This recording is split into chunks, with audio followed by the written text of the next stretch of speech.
శత్రువుకి అసలు ఏం అర్థం కావట్లేదు. అలా అర్థం కాని పరిస్థితి సృష్టించడమే మోడీ ఆలోచన.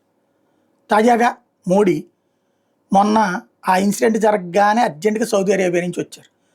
ఘాటైన స్టేట్మెంట్లు ఇచ్చారు. వరుసబెట్టి రివ్యూలు చేశారు. సైన్యంతో రివ్యూలు, ఇతరత్ర రకరకాల రివ్యూలు.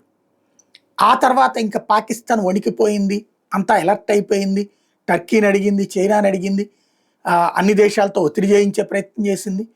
ఆ టైంలో మోడీ చాలా కామ్గా, కూల్గా తను చేయాల్సిన పని చేసుకుంటూ వెళ్ళిపోయాడు.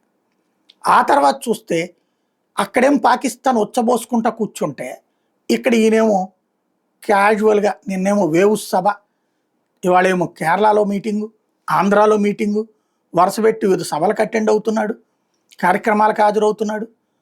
తద్వారా తను అసలు పాకిస్తాన్ని సీరియస్గా తీసుకోవట్లేదన్న సంకేతం ఇస్తున్నారు.